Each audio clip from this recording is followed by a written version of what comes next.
श्री सीतारामाभ्यां नमः। श्री सीतारामाभ्यां नमः। श्री सीतारामाभ्यां नमः। वेद मत शोधि शोधि शोधि के पुराण समय,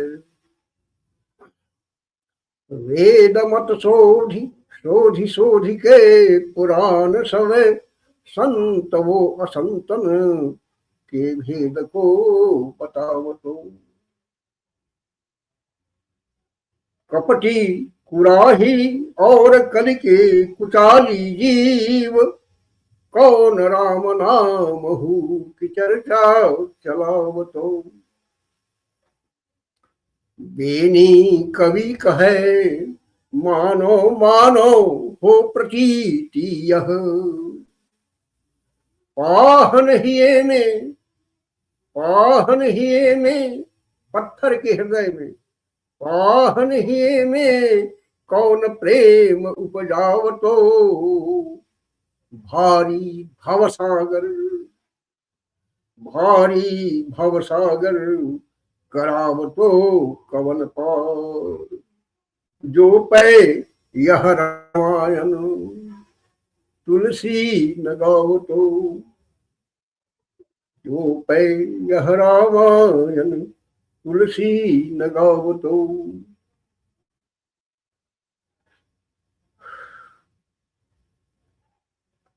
आज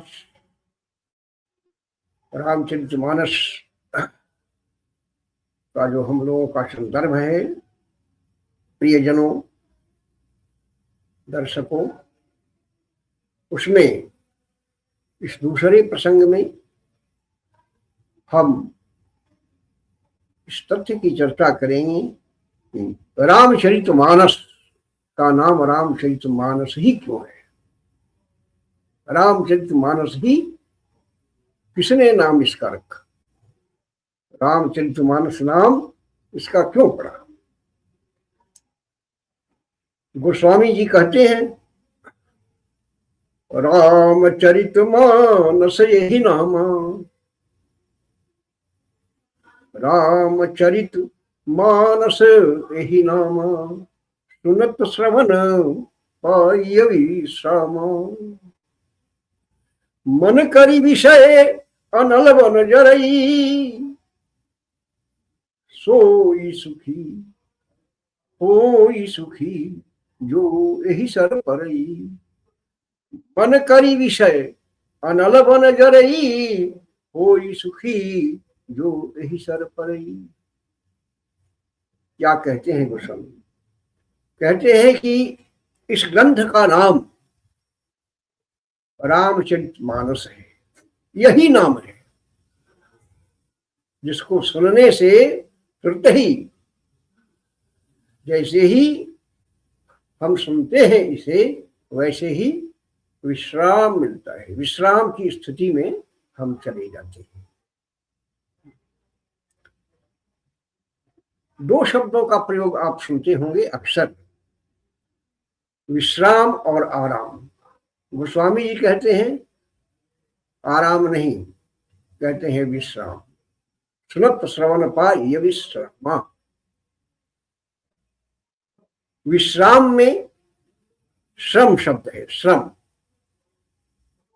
आकार पड़ा है, चूंकि उसमें प्रत्यय लगा है संस्कृत का घय, इसलिए आकार है, वो विकार है, श्रम है। विश्राम में श्रम है और आराम में रम है। दोनों में अंतर यही है। हम जो श्रम करते हैं, थक जाते हैं काम करते करते, सोचते सोचते, कुछ मनन करते ही करते, जब थकान होती है मन में तो विश्राम करते हैं। विश्राम थोड़ी देर के लिए होता है। विश्राम एक प्रकार का जागरण है, अर्ध जागरण है।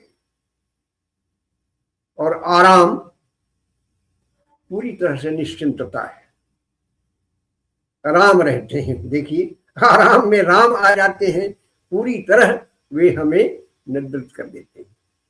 पूरी तरह वे हमें स्वस्थ कर देते हैं कि हम फिर उठे 6 घंटे के बाद तो पूरी तरह से स्वस्थ रहे। और विश्राम हम करते हैं कि हमारे श्रम का परिहार हो जाए। जितना हम थके हैं उसके बाद भी कोई अगर विश्राम करता है, विश्राम में जाता है, तो गलत है। विश्राम आधे घंटे का होगा, 1 घंटा होगा, 2 घंटे का भी विश्राम नहीं हो सकता। विश्राम क्षणिक होता है, अल्प समय का होता है। तो स्वामी जी कहते हैं कि इसको सुनने के बाद सोओगे नहीं। हाँ, विश्राम होगा, मन की थकान उतर जाएगी, मन की चिंता भाग जाएगी, वह दूर हो जाएगा। इसीलिए उन्होंने आराम शब्द का प्रयोग नहीं किया है। जनकपुर में जब राम जाते हैं तो वहां गोस्वामी जी लिखते हैं, परम रम्य आरामय जो राम ही सुख दे। आराम का एक अर्थ बागीचा भी है। वहीं वहां जो प्रयोग है परम रम्य आरामय, जनकपुर का यह बागीचा जो है वह राम को अत्यंत सुख देता है। सुख की स्थिति में व्यक्ति स्वयं को भूल जाता है, मन मस्तिष्क सभी उसकी शांत हो जाती है। यही अंतर है विश्राम में और आराम में। इसलिए गोस्वामी जी कहते हैं कि राम नाम सुनते ही जो सो जाता है, अक्सर देखते होंगे आप राम कथा में लोगों को निद्रालु होते हुए, उमटे हुए, तो भाई ये आराम नहीं है, ये विश्राम है। रामचरितमानस यही नामा श्रवण पाई विश्रामा, मन करी विषय अनल बन जरई। मन क्या है? मतंग है। मन मतंग कहते हैं ना, हाथी है, गजराज है, मतवाला, मद से भरा हुआ चलता है, ऐंठता हुआ मन। मन करी विषय अनल बन जरी। तो यह हाथी जो है प्रतिदिन क्या करता है? प्रतिदिन कुछ न कुछ सांसारिक बातें ही सोचता है। राम नाम इसे अच्छा नहीं लगता है। विषय वासना रूपी अग्नि में मन का यह कुंजर जो है, मन का यह हाथी जो है मतवाला होकर जलता रहता है। बोध नहीं होता कि यह जल रहा है, लेकिन जलता है।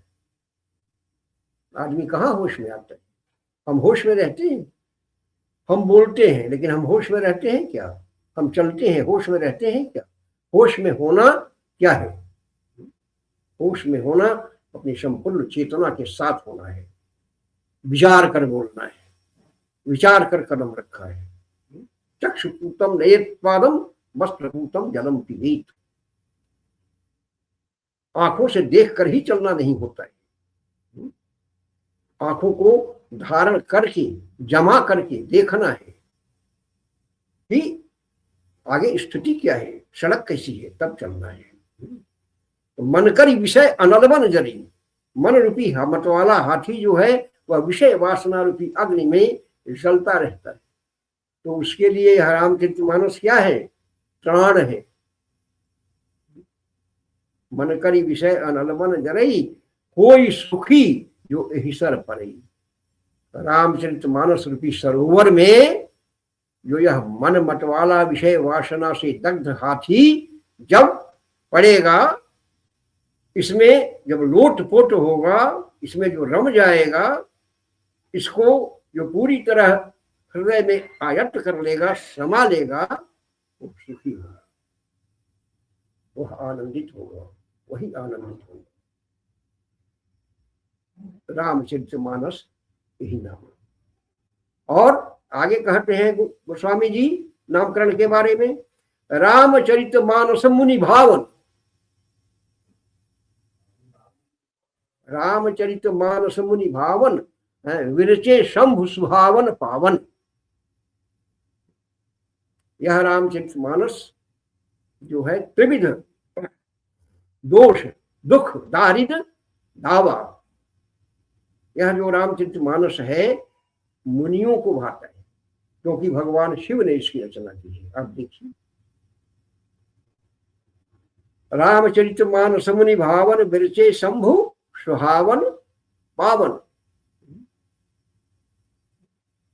मुनियों को जो भाता है, मुनि जिस पर मनन करते हैं, मुनि जिस पर सोचते हैं, मुनि जिस राम का नाम लेते हैं, उस राम के संबंध में भगवान शिव ने जो उनको अच्छा लगता है, मन को सुहाना लग, जावंत के वचन सुहाए।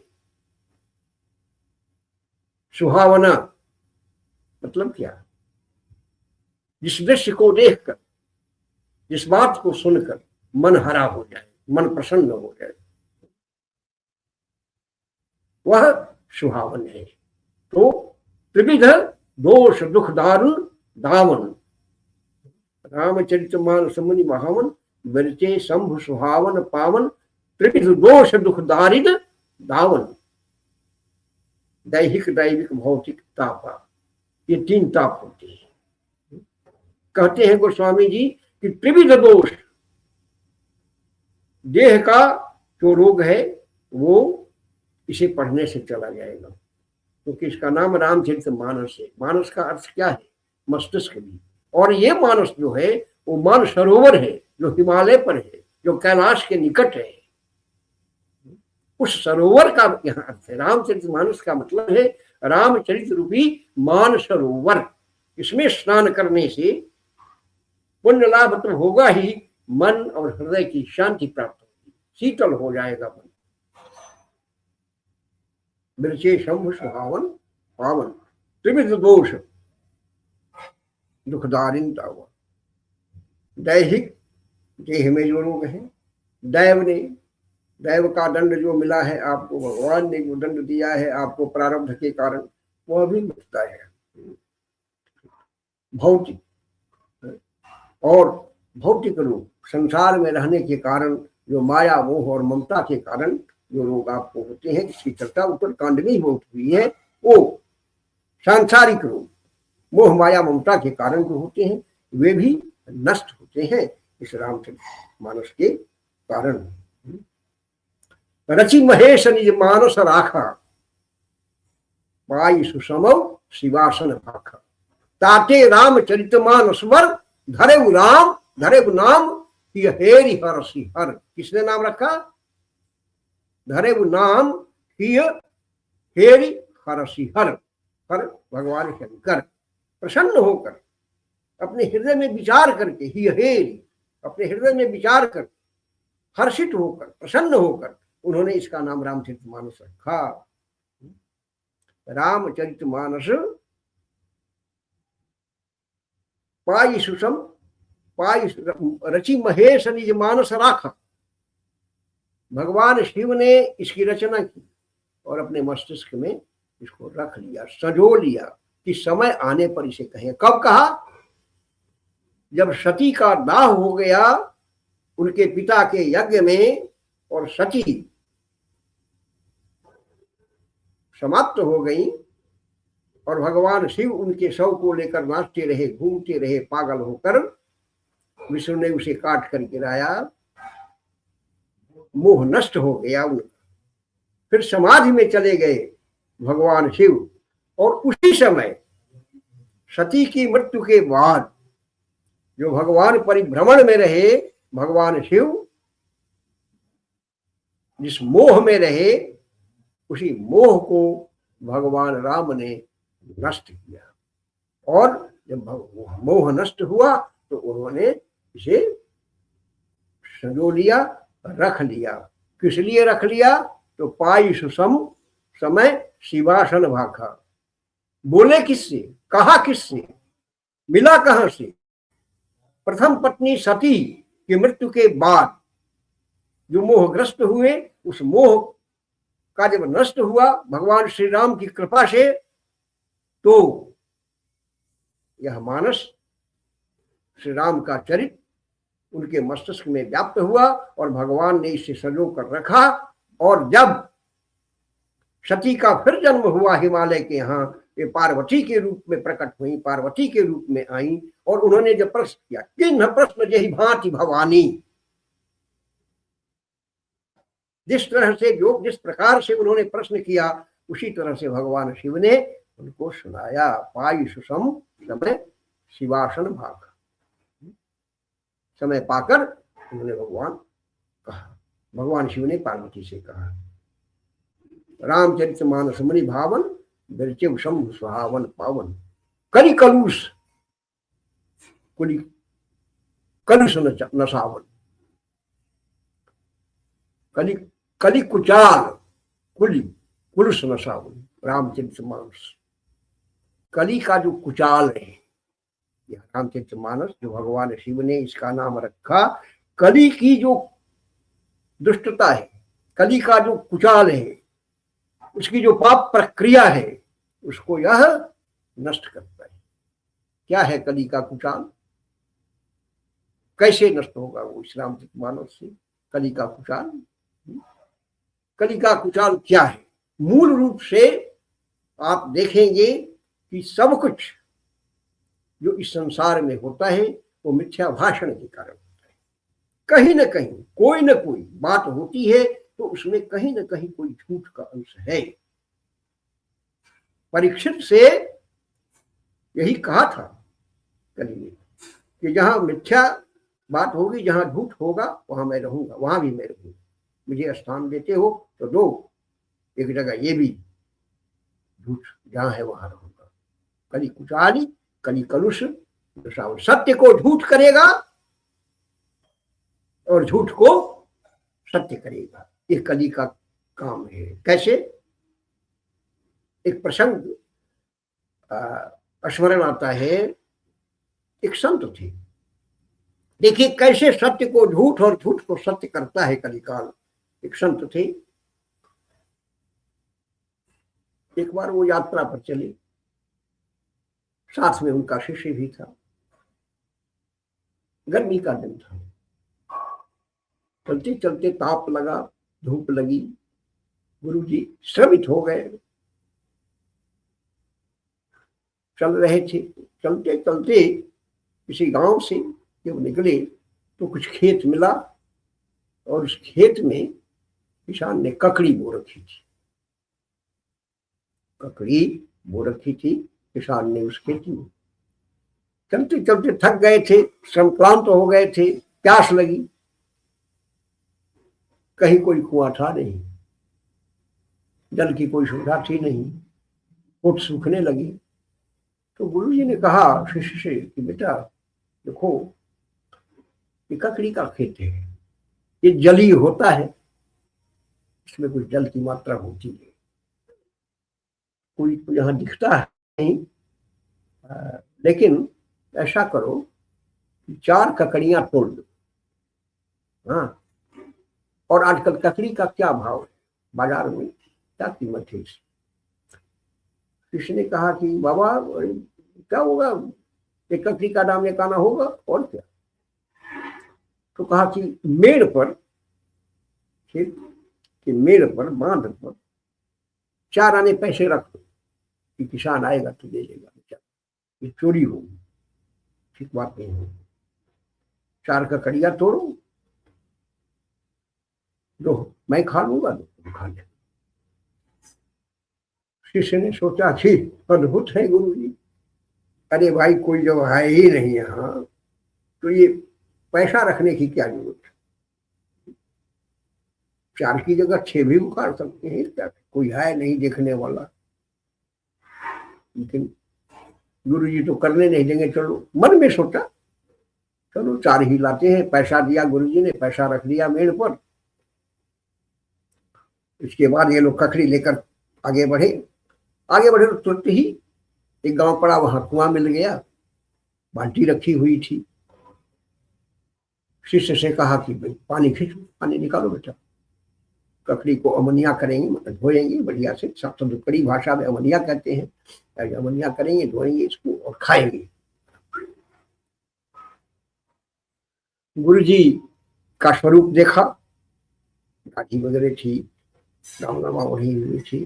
रामनामा के ऊपर तो एक कंबल था, एक कंबल वो बराबर ओढ़ा करते थे, उसके ऊपर रामनामा रहता था। कंबल ओढ़े हुए थे गुरु जी।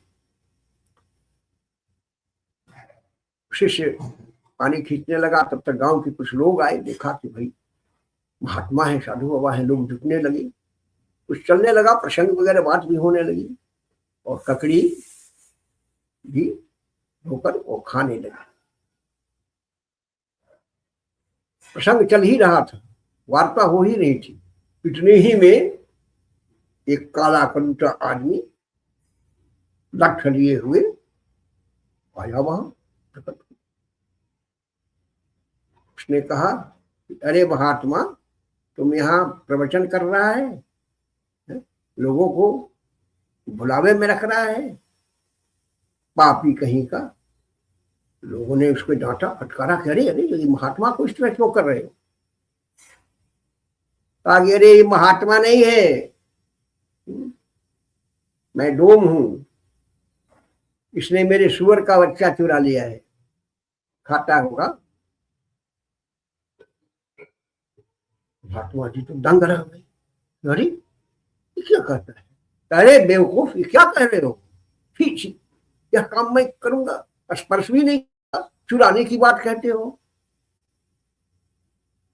कहा कि नहीं चुराए हो ना, क्या बात करते हो? लोग भी उस पर बिगड़ने लगे। कहा कि आप लोग कहिए कि कंबल हटाए, कंबल के भीतर छुपा रखा है इसने, कंबल हटाएगा तो मेरे बच्चे निकल जाएंगे। महात्मा ने चुराया हो तब तो कंबल हटाया, जैसे कंबल हटाया कि फर से उसमें सुअर के छोटे छोटे 3-4 बच्चे निकल गए।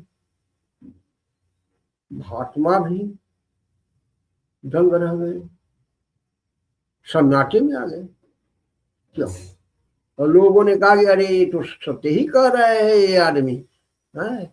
महात्मा ऊपर अब समझिए सब लोग बिगड़ गए, गाली गलौज, कुछ मार पीट भी हुई है, वहां से भागे चले। शिष्य ने कहा, गुरु जी मैंने कहा था ना, मैंने सोचा था है ये काम नहीं करना चाहिए, पता नहीं क्यों ऐसा हुआ, नहीं हुआ। हम लोगों ने कुछ किया बताइए? उन्होंने भी कहा कि अरे कहाँ कुछ क्या कहा, तो प्रारब्ध है कि क्या है कुछ पता नहीं चलता है। थोड़ी देर गए कि फिर वही लगोट पहने हुए काला कलूटा आदमी प्रकट हुआ लठ लिए हुए। कहा कि महात्मा पहचानते हो? भाई माफ करो, अब क्या करने आए हो? जो करना था सो तो कराया, फजीहत भी हुई, मारपीट भी खाए, अब क्या करना चाहते? मैं कलयुग हूं, कलयुग सत्य को झूठ करने वाला और झूठ को सत्य करने वाला, कली कुचाली कलुष श्रवण। ये रामचरितमानस है, वो सत्य को झूठ और झूठ को सत्य नहीं करने देगा, ये गोस्वामी जी कहते हैं। महात्मा जी को उसने कहा कि तुम जो काबिल बने, बड़े सत्यनिष्ठ ईमानदार की पूंछ, कि वहां चारा ने पैसे रखवा कर तुमने 4 ककड़ी तोड़ी। अरे तुम्हारा शिष्य था, कितना बढ़िया शरीर है इसका, है पहलवान की तरह लगता है? कहता, तुम कहते नहीं इसको कि 4 की जगह 14 उखाड़ लो, पैसे रखवाते हो।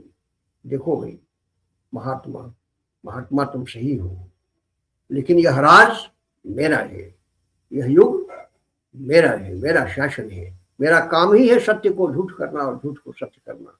अगर तुम लोगों ने वहां उपद्रव किया होता, ककड़िया 4 की जगह 24 तोड़ दी होती, पैसे नहीं रखे होते, तो यह मेरा राज्य था, मेरी प्रसन्नता थी, क्योंकि मेरे राज्य में मिथ्या ही चलता है, झूठ ही चलता है, झूठ ही लेना, झूठ ही देना, झूठ ही भोजन, झूठ चबेना। तो स्वामी जी ने लिखा है कलिवर्णन में कि यही होगा, यही हो रहा है, आप देख रहे हैं। तो महात्मा जी की ये हालत हुई, कली कुचाली कलुष नशावल। यह रामचरित मानस जो है, रामचरित मानस यही नामा, सुनत श्रवण पाइय विश्रामा, मन करी विषय अनलवन जरई, कोई सुखी जो हिरन परई, रचि महेश निज मानस राखा, पाई सुसम शिवासन भाखा, ताते रामचरित मानस वर, धरे नाम हे निधर। इसीलिए भगवान शिव ने इसका नाम रामचरित मानस रखा, क्योंकि उन्होंने यह राम की कथा गढ़कर अपने मस्तिष्क में, अपने हृदय में संजो रखी थी। समय पाकर शिवास रामचरित मानस के नामकरण पर हम सब ने चर्चा की, हम लोगों ने सुना। फिर अगली बार हम दूसरे प्रसंग में बढ़ेंगे। धन्यवाद।